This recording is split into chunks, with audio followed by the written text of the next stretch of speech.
you or someone you know recovering financially from the COVID-19 pandemic, the lockdown, or any other reason? If so, help is available.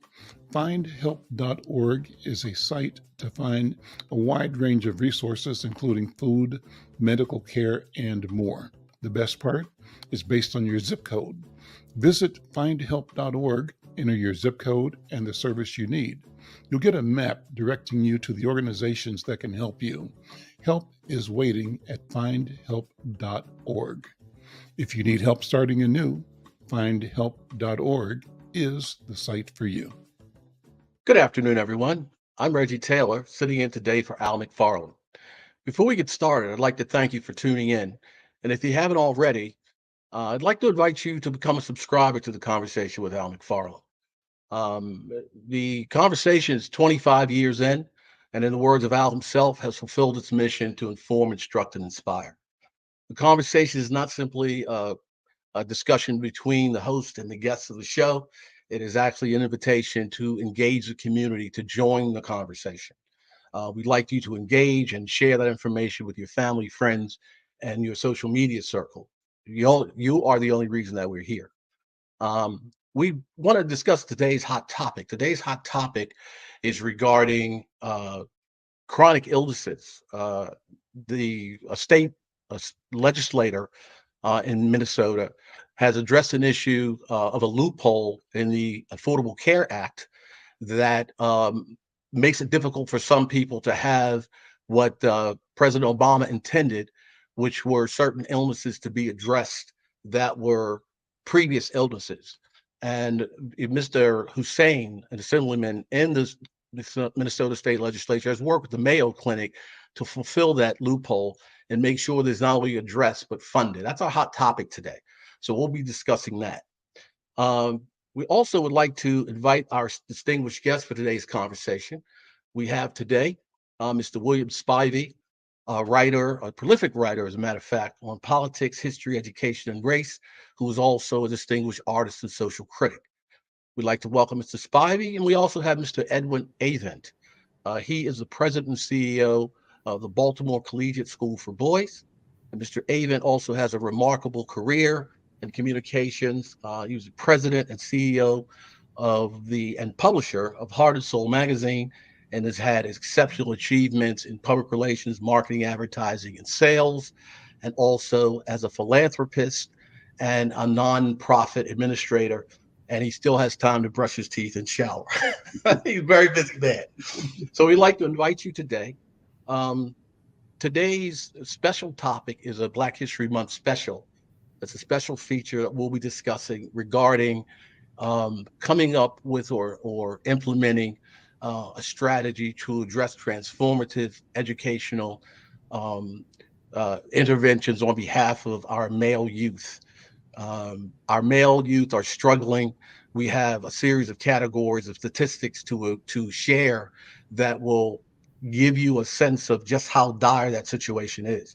We'll be discussing the areas of incarceration, illiteracy, poverty, the murder rate, addiction, disease, and mortality, and acute childhood experiences. So join us for the conversation. Let me introduce our guest, Mr. William Spivey. Would you like to introduce yourself to our viewers who have joined in the conversation today? Well, thank you. My name is William Spivey. Most everybody else is Spivey. I'm Spivey. I grew up in Minneapolis, and I'm so glad to be, talking to people from home. So I really appreciate that. I grew up I grew up first on the north side, then on the south side. I went to Marshall U High, which doesn't exist anymore. But I'm just glad to be here. Thank you. We welcome you. And Mr. Edwin Avent, please introduce yourself to our viewers who are participating in our conversation today. Well, first of all, I'd just like to say thank you for having me today. Once again, my name is Edwin Avent, and I am the president and CEO of the Five Smooth Stones Foundation. And our organization is the operator of a charter school in Baltimore known as the Baltimore Collegiate School for Boys. So we're educating boys from 4th grade through 8th grade, trying to get them all prepared so they can make it into the most competitive high schools in the city and in the country, because our boys do leave, go to boarding schools and things like that. And our goal is to get them to graduate high school in 4 years and head off to college. And so we were founded in 2015, and here we are in 2023, and still moving along and really touching the lives of young African-American men. As you shared, my prior career has always been in the media industry.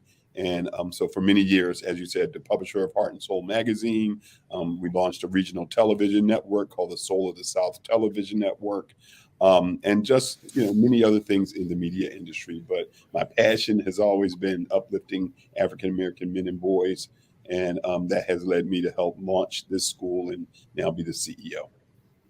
Mr. Avent, there's one thing that I read when I was reviewing your history with the Baltimore Collegiate School for Boys, and it was an interesting reference.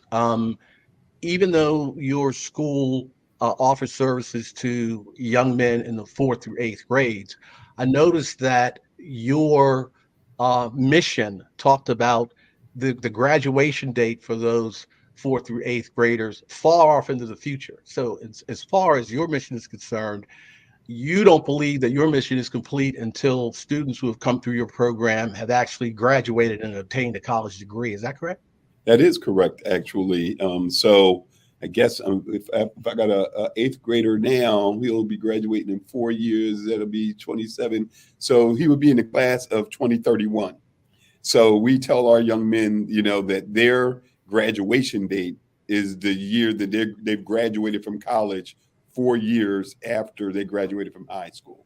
So that's the expectation. And so we set that expectation up in every one of our young men's mind. So when they introduce themselves, they're always telling you the year that they're graduating from college. Excellent. I appreciate that, Mr. Avent. The first category that we want to talk about is incarceration. Young men of color and Black men, period, are being incarcerated in numbers far outweighing our proportion of the general population. And it's something that if we don't input a transformative intervention into their education to prepare them, to make them literate, which is one of the critical issues that is the most critical issue facing their education, because it affects every other area of their ability to learn academically. I'd like to ask both of you gentlemen, what could be a remedy to push back on the rate of incarceration of our young people and give them a chance to be able to become academically proficient and go out into the world as productive citizens? I'm going to ask you, Mr. Avent, because of your role with the Baltimore Collegiate School, what could you offer? What are you offering right now to your students that might be able to help them to navigate past the I don't know what to call it. It's a scandal, actually, of the level of incarceration that our young people are facing. What are you offering at Baltimore Collegiate School to help that? Well, one of the things that is like commonly known, or lots of people know this, is that most of these young men that are being incarcerated or caught up in the life of the drug trade or actually being murdered in our streets, one of the things that they have in common overwhelmingly is like 85% of them can't read above a 4th grade level. And so illiteracy is still very prominent in our community. You would think that wouldn't be the case in 2023. However, it is. And the pandemic didn't do anything to help our situation. As a matter of fact, it really hurt our situation. But the thing that I think is most important is if we can lift up our African-American young men and get them to at least their on-grade reading level and keep them there and keep them moving along their path, most of them will graduate from high school in the 90% rate within 4 years of graduating from the 8th grade. So that's something that we really focus on. As soon as we get boys, we test them and we go to work on helping them learn how to read, helping them to catch up, and getting them on grade level. And then one of the things we do to try and help this literacy rate is we teach literacy across all of our curriculum. So say if we're focused on a topic around history, we will have that historical topic flow through science, social studies, English, and math. And so we try to tie those things around each one of those subjects. So it's working on the same vocabulary, some of the same themes, things like that help to reinforce what we're trying to teach them. But it's always having literacy, working on literacy in every one of the classes. And so getting started really young, as soon as we get our boys, and getting to work on reading with them is super important. Before our boys even start school with us, we have a summer school. So we start in the 4th grade. If we've accepted these 3rd graders coming into our school, we expect them to be with us mostly all summer long as we're getting them prepared for the 4th grade. And so we get to work on some of that remediation of their reading right away. Excellent. We appreciate that. And Mr. Spivey, I apologize for butchering your name today. That's okay. I've read some of your writings. I've perused some of your writings. You're a prolific writer. Your arguments, your outlooks are tremendous across a variety of topics. I'm very curious to hear what you have to say on the topic and to share with our viewers. Yes. First, I'm a bit of a history buff, and mass incarceration isn't new. It didn't start with a crime bill in the 70s. Immediately after enslavement ended after the Civil War, we were given the black codes, and part of the reason for that was to force people back to the very same plantations in some cases that they were working on before they were freed. And after the black codes came Jim Crow, and we've always had mass incarceration, mostly to control a workforce that they couldn't control.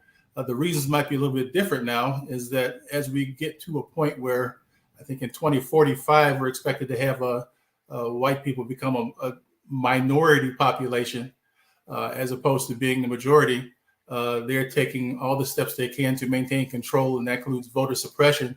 And I think voting is as much of the reason to keep with the mass incarceration as any other reason at this point. And you ask how to change things. The only way that it can be changed is through legislation, because many of the things that lead to mass incarceration are because of legislation. For example, the penalty for crack cocaine versus powdered cocaine was at one time 100 to 1. And as crack cocaine was generally more available in the Black community. And the Congress is very proud of themselves for having lowered that differential from 100 to 1 to 18 to 1. But there's still an 18 to 1 difference in terms of sentencing guidelines and sentencing rates. So black people are spending a lot of time in more time for the same thing, basically, in jails and prisons. I appreciate your input. I just want to share my own insight. I've been an editorial writer for the Baltimore Times, and I recall a piece that I wrote a couple of years ago about that alluded to both of Nixon and Reagan's war on drugs, and how it was actually a pretext to just mass arrest people in the inner city. Mm-hmm. And I talked about how the imprisonment rate, the incarceration rate of our young people going into prisons is basically a breeding ground. It's a training ground, because there's a revolving door between the prison and the street, and that prison culture is infiltrating the street culture. And as a result of that, you have young people being incarcerated with, as Mr. Avent pointed out, who are illiterate, and now they return to the street. They got 2 strikes. They were illiterate, and they have charges on their record, sometimes a felony. And now what do? How do you make a living now on the urban streets? And so the drug sales is now an industry where people can otherwise not find any other way to make a living. And so now they are easy pickings to be able to be arrested for drug use and for drug distribution. So that's another reason for mass incarceration that I believe is just a concoction. Moving along, and actually that segues right into the next subject that we've already touched on, and that is the subject of literacy. I have a couple of stats that I want to share, and then I'd like to have your input. In 2019, only 18% of 4th graders were proficient in reading, In 2019, only 15% of 8th graders were proficient in reading. And in 2019, only 17% of 12th graders, these are all black kids exclusively, were proficient in reading. Overall, black student proficiency in math in 2021 was 18%. Okay, so again, we go to the heart of our subject, which is how do we intervene in a way that is transformative to address these issues now? Because these young people are expected to inherit our community in just a short number of years. And not only are they ill prepared to fend for themselves to make an honest living, but also they're going to be inheriting the same ills that our generation is attempting to address now, and they are woefully ill prepared to do that. So what can we do quickly in the area of literacy / illiteracy to be able to improve the lot of our young people quickly? Mr. Spivey, would you address that for us? Okay, and I wish that I had an answer. I've been thinking about that for years and haven't really come up with a good one.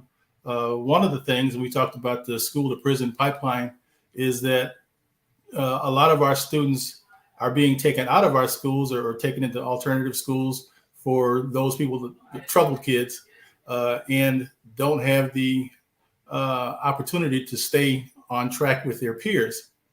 And when you look at reading, we don't have people that care to the same quality about our kids like we would necessarily care about our kids.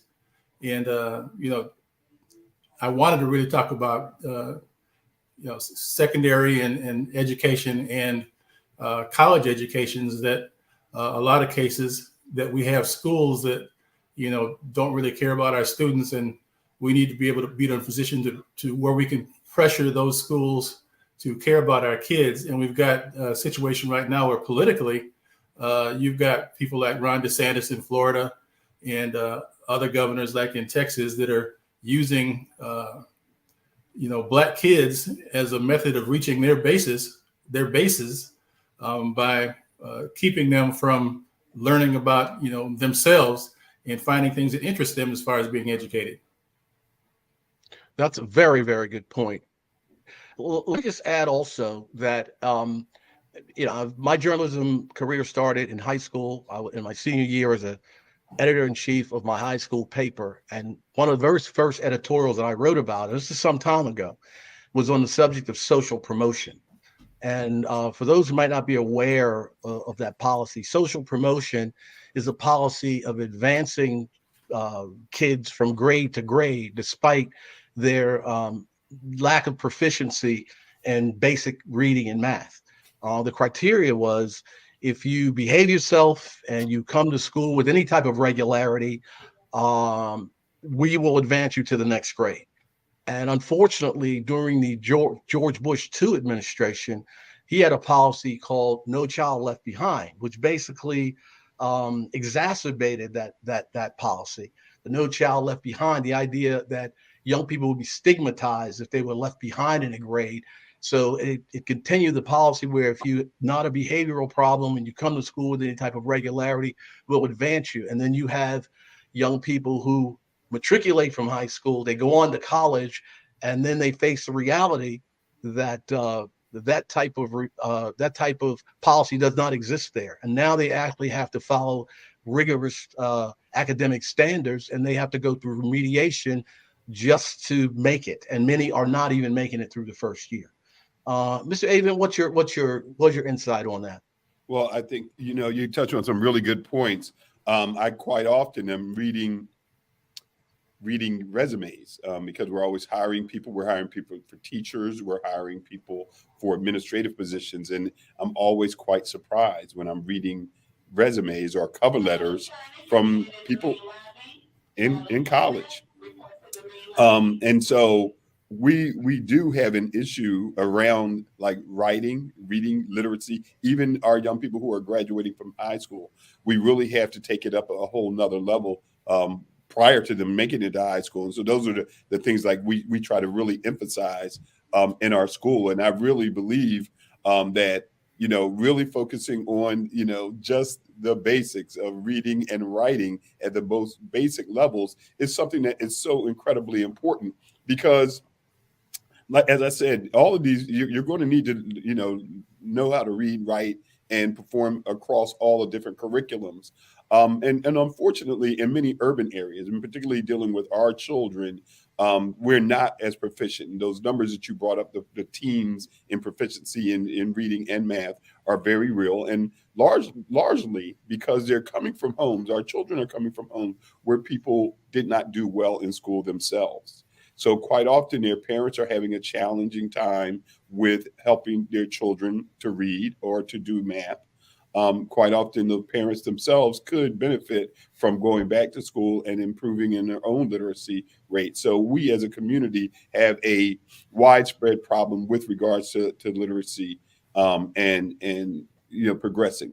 So when I think about transformative education, one of the reasons why we started Baltimore Collegiate School for Boys is because we were mentoring in different schools in Baltimore City, and we saw that what was lacking. We saw there was a lack of discipline, control. Boys needed to learn differently than girls. In our opinion, if we could isolate them away and get them to focus on their grades, that we think we could make a difference. And so therefore we launched our school in 2015 with that very notion. And so in an ideal world, we'd be opening more of these schools. That would be my goal, to open 10, 20, 30 more schools like this, particularly in urban areas where we can grasp as many of our particularly young men and get them into an environment where we can set high expectations for them and intense one-on-one tutoring for them, things that would help to improve their grades and help improve their literacy ability. And I think we'll see a real transformation in our communities. Now, the challenge is, and like what we're dealing with right now in Baltimore, is that when you do things, you can start these schools like charter schools in your city, but it depends on what jurisdiction you're in, because some jurisdictions are not charter friendly. And right now we are ourselves in a battle with Baltimore City Public Schools as it's time for our renewal, and we're seeking a 3 to 5 year renewal. But we've been told that there's a possibility that we might get a vote of non-renewal, at least a recommendation for non-renewal.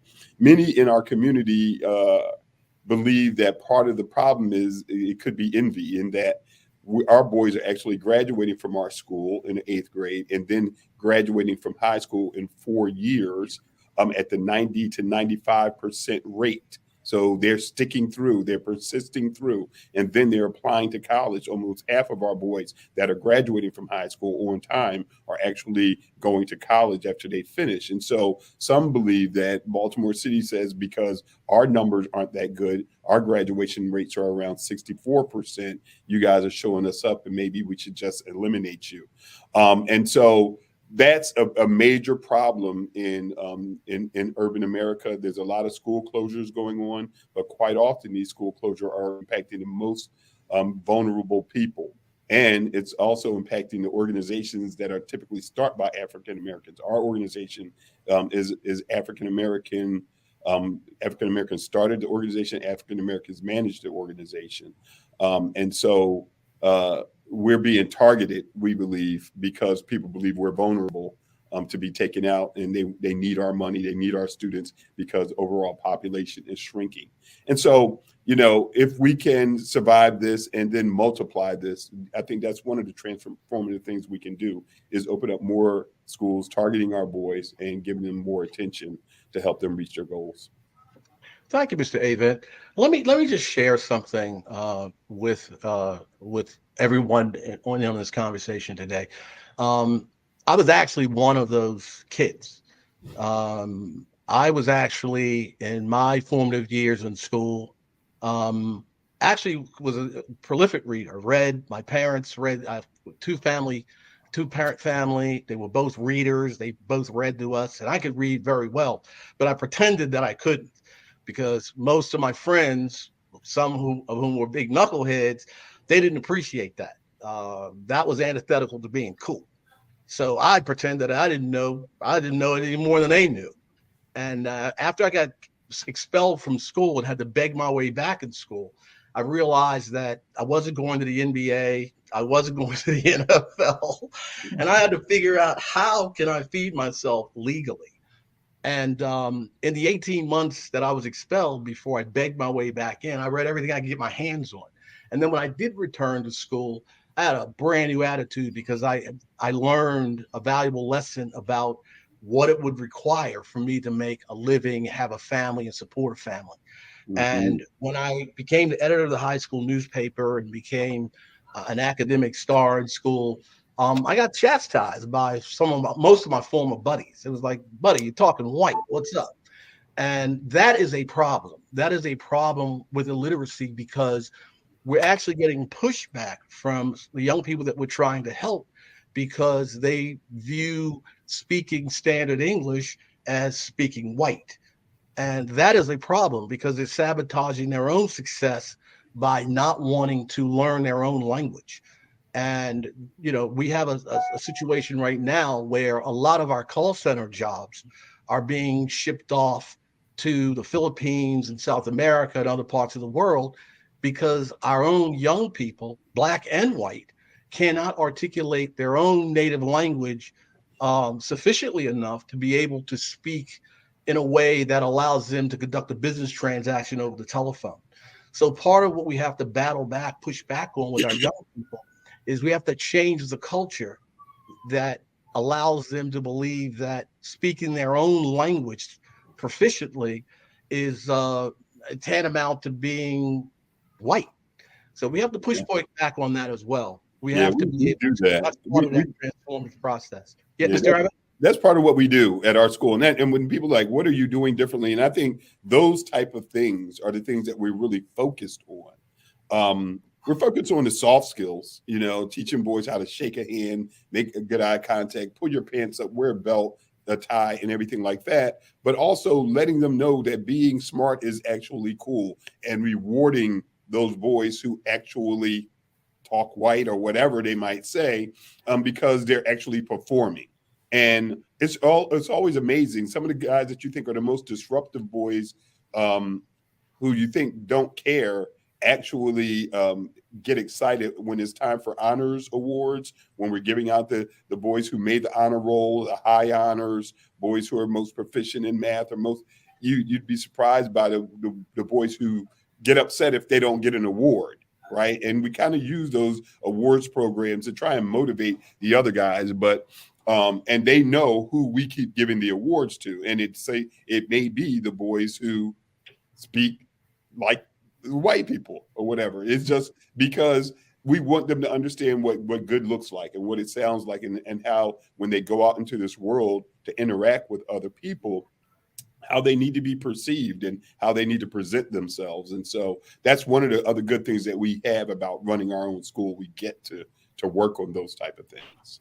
That's excellent. Did you want to weigh in again, Mr. Spivey? Yeah, Reggie, I experienced some of the same things that you did in school. Not so much in elementary school, where I participated in the spelling bee and I finished first and second in my school for 2 consecutive years.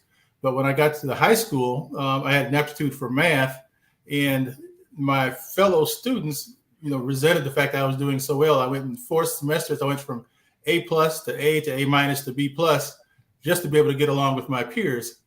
Not speaking up in class. And by the time I got to be a junior, I participated in the I took the PSAT and finished as a national merit semifinalist, which shocked everybody, including my teachers, because they didn't know I had that in me because I'd been suppressing it to get along with my friends. Mm-hmm. Absolutely. So, so we understand that in order to transform our young people in the area of literacy, that we have to push back on the culture that says that being smart is uncool. Right. I appreciate your input, Jim. We want to move right on. The next category we're going to talk about is the murder. We're going to talk about murder. I have a very dire statistic I want to share that just last year, 2022, Black boys were killed by firearms more than any other group, which probably would not surprise you. Also, I have a second statistic that says that murder victimization is the leading cause of death for Black juveniles and younger children. The leading cause.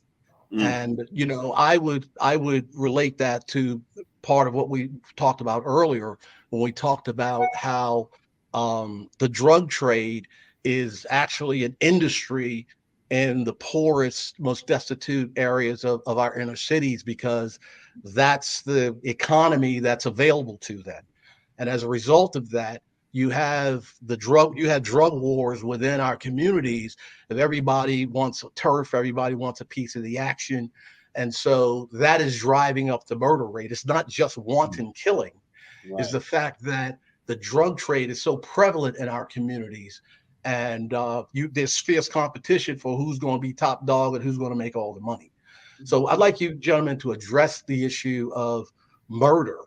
You know, what do we do? How can we use education to transform our young people's thinking about, you know, the sanctity of human life and the idea of killing, which, you know, it's a twofer in every instance, at least a twofer, because you have a young person that's dead and you have a young person that's going to prison for a very long time. Right. And Right. you have people on Capitol Hill and you have people in other parts of the government that is cheering us on. You have the MAGA crowd that's there cheering us on. You go, guys. Mm-hmm. So talk to me, gentlemen. Edwin, how do you address that at Baltimore Collegiate School for Boys? One of the good things that we get to do with our boys every day is they have to recite our motto. They have to recite our creed. And our motto is, whatever hurts my brother hurts me, and whatever helps my brother helps me. Right. And we have them say this is several times a day. It's posted throughout our school, but we try to get that into their psyche early on, to think that, you know, whatever is happening with my brother is going to impact me, and really teaching them that mentality around being my brother's keeper. And we get to re-emphasize that all the time. And it's on, whether it's on our athletic wear, whether it's in up on the wall in the gym, they get to see this over and over. And I liken it to Boy Scouts, right? I was a Boy Scout. My sons are Boy Scouts. My oldest is an Eagle Scout. But one of the things they did every week is the Scout law and the Scout motto. And it just tells them over, you're going to be thrifty, kind, courteous, clean, reverent. And if you say this all the time, trustworthy, I believe that repeating these mantras in their head helps them begin to believe that I am more valuable, that my brother is more valuable. So we begin there with some of that kind of social programming. But then we have actual classes on mediation, where we're teaching our boys to be mediators, so that even in school, when they're having challenges with each other, we're now training up young men to help mediate the disputes and learn the language of mediation, so that they themselves will know how to use that when they encounter situations in the streets. So we're doing our best to change their values and their psyche about how they think about themselves and each other. But then we're also trying to help them get the language that they can use in their interactions with others that might help to de-escalate situations. Quite often, we find out that we have a lot of angry boys. There's a lot of children of trauma in our school. Lots of our boys, I could go into any classroom and ask the boys, do you know anybody in your family or friend circle that's been murdered in the last 2 years? And half the class will raise their hand.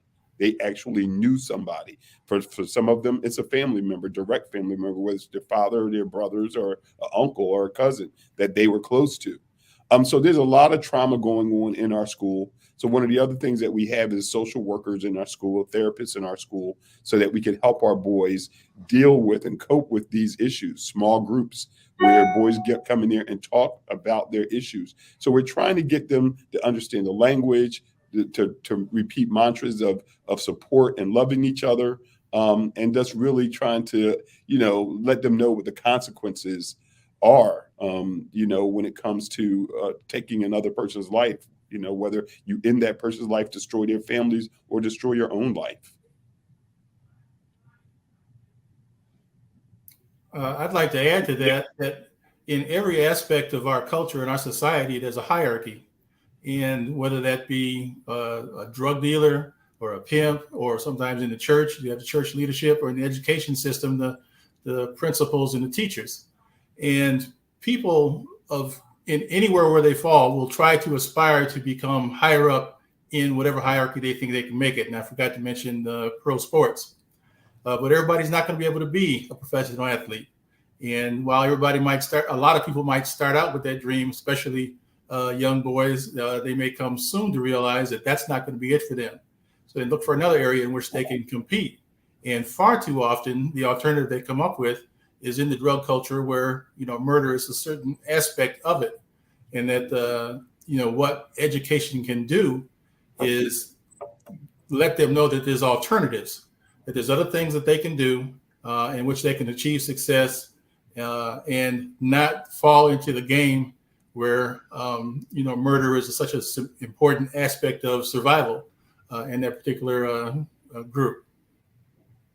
That's awesome, Mr. Spivey. Thank you for your input on that. I think that, we're making some headway in sharing with the viewers issues that our young people face that we're all aware of, but they're not necessarily top of mind where they need to be. Because the only way that we will really make a difference, the only way we'll really be able to find a remedy for a lot of these issues is to make it top of mind and allow the rest of our community to understand that the fate of we as African Americans hangs in the balance of how well our young people are prepared to inherit the circumstances that we're battling right now that we're not winning. Mm-hmm. So let me move it along to talk about addiction. There's some interesting statistics about addiction, all types of addiction, not just drug addiction. For instance, I have a statistic that's particular to Baltimore.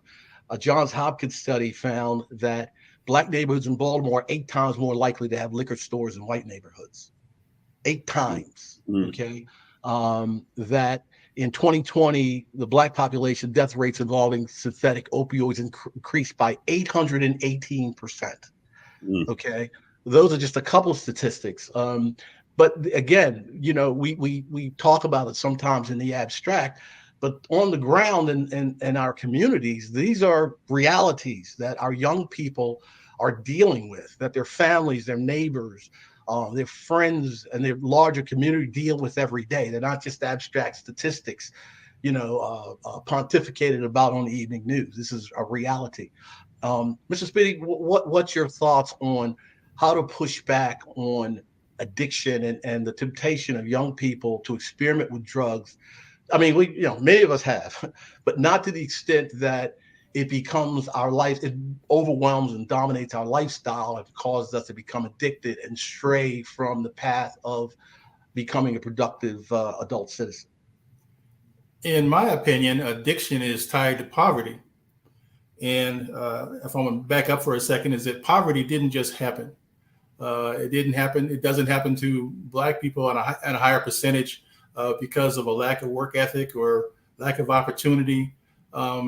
That it goes back to at one point in time, the ratio of the rich people to poor people was even worse than it is now. You had a very low percentage of rich people, say 4 or 5%, and almost everybody else was poor. There was no middle class. And what is given credit for developing the middle class in a lot of cases is the VA home loan program for veterans coming back from World War II primarily, and the FHA program, which started just before the end of World War I, to allow people to get into homes. But both of those programs Black people were excluded from it, almost 100%. So the middle class was developed, but Black people were left out. Now, getting into everyone wants to be successful, to have money, to do well. And one of those opportunities was drugs, and the drug dealers found that to expand their marketplace, they needed to get more people addicted to drugs. So they gave them away, and we won't even get into the CIA and what they may or may not have done with crack in the introduction to that. But addiction didn't just happen, that it was part of a marketing program to allow some people to earn more money. And unfortunately, that hasn't changed. And that part of what people are, what happens in our inner cities is that the drug use and the drug culture expands in order to keep the profitability up. Absolutely. That is absolutely a fact. And the evidence is clear. Mr. Avent, would you please weigh in for us? Well, I think that Mr. Spivey made a lot of great points with regards to addiction. I think that and addiction is spreading, right? It's it starts off with, the drugs and alcohol. But for real, when we look at the pathologies in the Black community and the things that are impacting our health and well-being, we have several other addictions. One to food, sugar, things like that are poisoning our people because they're addicted to it. And so it causes obesity, which leads to these other problems like diabetes, heart disease, and other things that are negatively impacting our community. And now you got stuff like gambling, and where everybody can bet on every game now.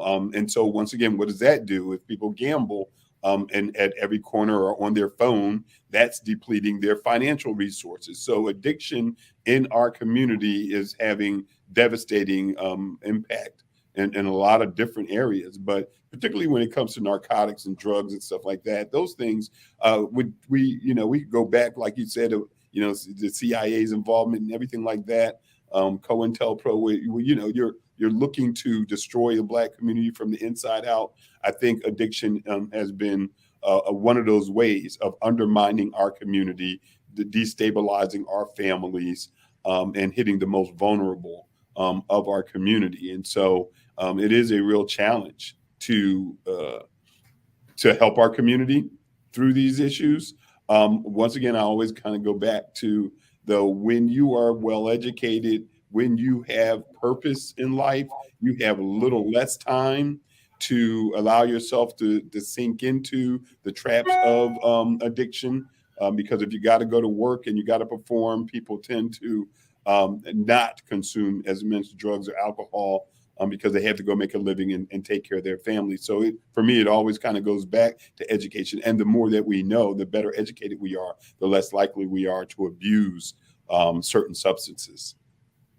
These are excellent points, gentlemen. I really do appreciate your weighing in. And I just want to acknowledge we have some of our viewers are actually weighing in and joining the conversation. We have Char Willie of Witty News and Michelle Madison, who are out there among other viewers who are engaging the conversation, which is just what we like to happen. That's what the conversation is, more for them than for us. We're just facilitators. So we appreciate you. We have Mike V. Mike thinks that rebuilding our libraries in Black neighborhoods as social infrastructure would be impactful to Black boys to develop themselves as knowledge bases. Mm-hmm. I think that's an excellent point. I think that's a place we really don't have those types of places. We have internet cafes, which don't probably work very well culturally for our young people.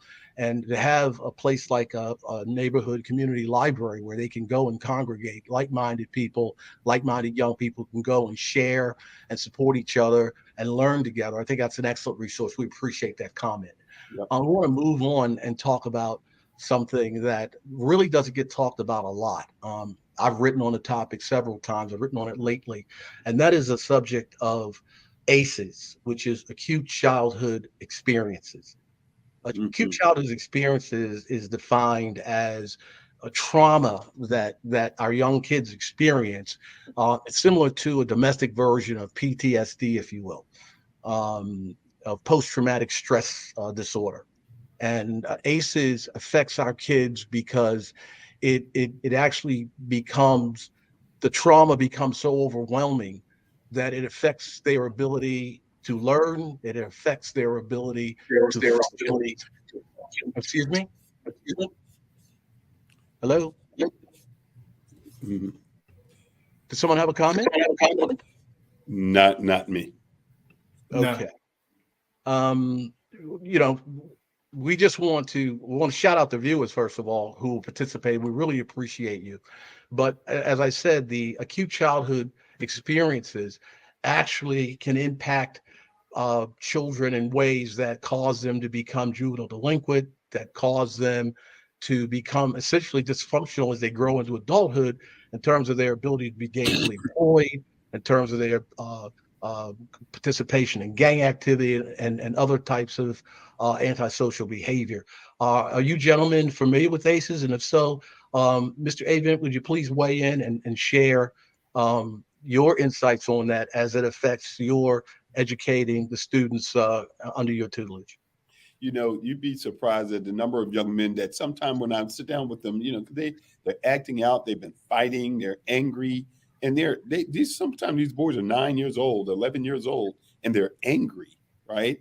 And you watch sometime you break up a fight, and this little boy was fighting with incredible ferocity and just like really punching another kid, and you're like, hey, and then you sit down, and after a while they calm down. You're talking to them like, so what's going on? What's really bothering you? You know, have you talked to your dad about that? And then that's when you'll find out, like, I don't know him. I don't know that man. You know, that I'll never see that man. You know, and you start to see this anger, and quite often, what I'm finding is happening is that the trauma of boys not seeing their fathers, being in their fathers being involved in their lives. It's been more than once that I encounter young men that a source of their anger and why they're acting out is the trauma of being separated from their father, not being able to visit with them, whether it's because they're incarcerated or losing their father because to the streets because of murder or whatever, or just a bad relationship between the parents where the mother is keeping the father away from the son. A lot of these are early childhood experiences that are, impacting these children and causing them to act out. And they carry it with them for years, because you can talk to the same young boy 6 years later, and they still have these issues around the impact of their father. It's that is something that I have noticed a lot. I'm not saying that touches on every area, but it certainly is something that stands out of some of those early childhood experiences that are traumatizing to young people and that they're dealing with. And quite often they're not being given therapy. They're not being taken to a social worker or a therapist to talk about these issues. Sometimes they're being overly medicated because people misdiagnose what is probably just anger with ADD or something like that. And so they're they're medicating children. It's a variety of ways children are dealing with, they're being impacted. Oh, that's excellent. That's an excellent point that you're making, Mr. Avent. Mr. Spivey. Yes, I don't have any direct experience with it, and I don't spend a lot of time in the company of children these days, with the exception of my grandchildren. And I've got 3 kids and 3 different sets of grandkids. Now, my oldest girl runs a school in Atlanta, a private school, and I can safely say that they've pretty much separated themselves from the majority of the things that you might see happen in the public schools. And that school, the kids that come out of there do tremendously. Over 90% of them end up going to college, many of them on scholarship, and they take a trip every summer to some foreign country. They've been to China, Rome, England, Egypt, London, and various other places. And I think that I can see the benefit of them being removed from an environment where more of that takes place. Another one of my daughters, my son and daughter-in-law, they homeschool. They have 3 kids now, but one's very, very young still. But those kids they're doing outstanding academically, although they're going to be reentering the system in middle school next year. One of them, and so that's going to be a unique change. And my other daughter has 2 girls that are in the public school system, and it seems like they are experiencing more types of trauma between their friends and sometimes family members in the extended family than you see the others. So from that, all I can gather is to do your best to put your kids in a safer environment. Not that there is anything that's ultimately safe, but try to put them in a better environment where they can be removed from as much trauma as possible and not be the cause of that trauma yourself. Absolutely. As we move off that topic, I just want to share a couple of really glaring statistics related to acute childhood experiences. According to the Center for Disease Control in Atlanta, the CDC, ACEs increases the risk of chronic diseases and behavioral challenges, including obesity, autoimmune disease, diabetes, heart disease, poor mental health, alcoholism, and even a reduced life expectancy by as much as 20 years. It also increases risks of injury, sexually transmitted infections, teen pregnancy, pregnancy complications, fetal death, and sex trafficking. So this is a very, very serious issue, an issue that obviously spills over into other areas. A few years ago, I heard about an issue in Baltimore. Mr. Avent may be familiar with it. There was a report in a local press that 0 students among Baltimore's high schools passed a math proficiency. And I was perplexed. I couldn't relate to that. And when I learned about ACEs, I began to understand how that could happen. Because even the statistics that I just shared, beyond that, those of us who have been in the trenches, those of us who have experienced life in the inner city, realize that young children have other type of traumas that may not even make it into the research. They have rodent infestations. They have roach infestations. There's gang violence in their community. They hear gunshots going off all the time. They're being bullied at school. There's a lot of other trauma to add to the trauma that the researchers are cognizant of. So we're going to take all those things into consideration. I'm sure Mr. Avent does. I'm sure you see it up close and personal as we consider how ACEs spills over into all these other areas, affecting our ability to transform the lives of our young people. Yeah, I absolutely. think we might have time, gentlemen, for one more topic. I want to bring up the idea there's voting and there's, I'll leave it up to you, gentlemen. There's voting, and then there's also disease and mortality. I'll leave it up to you, gentlemen. Which one we have? I don't think we have time to address both those topics. I'll throw it out to you, gentlemen. Which one can we talk about that we might be able to have some idea of how to redress? How about voting? Go ahead, and I'll touch on disease and mortality. Disease and mortality. Sounds good. That's great. Then we can get both those topics in. Go ahead, Mr. Spivey. Tell us your insight. Okay, and voting it runs into politics, and it's always been true that voting has been a mechanism to exert power. And whether it was back in before the 14th and 15th Amendment, when black men couldn't vote and they were finally allowed to vote, and the 19th Amendment, women were allowed to vote, but still those voters, even when they were eligible to vote, it was controlled as to who could vote. And in fact, some of the biggest massacres in American history were related to voting, like the Ocoee massacre in 1920, where 2 men tried to vote in Ocoee, Florida, 2 black men, and they ended up killing one of those men. The other man was ran out of town, and they burned out or killed members of the entire community of Ocoee, which is right outside Orlando. And hundreds of people died, although the official death toll said something like 35. And so voting has always been crucial. And now, in the last several years, it happens to be the Republican Party this time, although it was Democrats in the past, that try to control the number of black voters, which ultimately controls who gets elected. And the whole Reconstruction movement, where black people were getting voted to congressional offices and sometimes statewide offices in the South, while that lasted, when it went with a flourish, and that they made sure that black people didn't vote in mass for some period of time to come. And that those efforts are still being made now in almost every state. In this case, the Republican Party is trying to control the number of black voters and trying to control who has power in this country. And if you look back to the Electoral College system and the way we determine our representatives in Congress, right, all that had to do with power too. So I just wanted to get that out there. I appreciate that very much, Mr. Spivey. Mr. Avent, we have 2 minutes. Well, we touched on the topic of disease and just our health and well-being. A lot of what we're dealing with as a community goes back to what we're putting in our mouth and what we're doing with our body.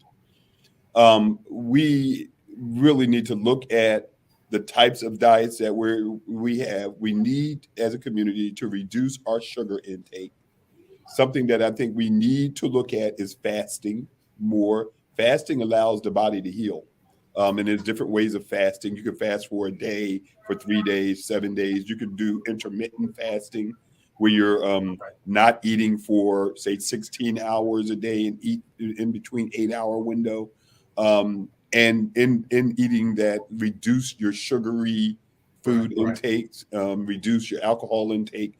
A lot of these things, if you look deeper, a lot of the cancers, heart disease, and everything that we're dealing with has a lot to do with our diet and our lack of exercise. And so we as a people have got to get on the ball. I mean, because really the industry, this processed food industry was designed to destroy it. It really does to make those companies rich. And I think they work together with the pharmaceutical companies to make them rich. I agree. I really appreciate your info. Yeah. We're going to be wrapping it up shortly. Bear with me. Right, we're going to be wrapping up shortly. We have one more comment. I'd like to just share this comment from Mike V. He'd like to know where the White House delegate resources for those Black males who dropped out during the pandemic GED program provide up to $5,000 for technical vocational education. I think that would help a lot to give an alternative education to young people who need transformative education to move away from delinquency. Just want to thank you, gentlemen, for coming on today. It's been a very lively discussion. We've covered a lot in a very short period of time, put a lot of information out for our viewers to contemplate. We also invite our viewers to reach out to Insight News and McFarlane Media. Share some of these ideas. These may be future program topics that we can discuss. That's why we're having the conversation with you. We appreciate everyone tuning in. We appreciate our guests today. And in closing, I just wanted to share an article that I just wrote. I wrote an article about the organized effort by the federal government, unfortunately, over the last 5 or 6 decades to basically sabotage the progress of our young people. J. Edgar Hoover talked about in his COINTEL program the need to eliminate, not arrest, eliminate leaders who could follow in the footsteps of Martin Luther King, Malcolm X, and Stokely Carmichael, i.e. our young men. So there is a lot that's going on that is not apparent to us, but it's apparent in the statistics. It's apparent in the facts. So I'd like to share that. Yasmin, if you could put up the link to that article. It's a 4,300 word article, folks. It is an expose. It dives deep and it's fully documented with government sourcing. So I'd like you to read that and I'd like you to follow up. Let us know what you think about that. And we will be glad to address some of your comments and concerns at a later date. We certainly appreciate you. Okay. We're going to wrap it up now.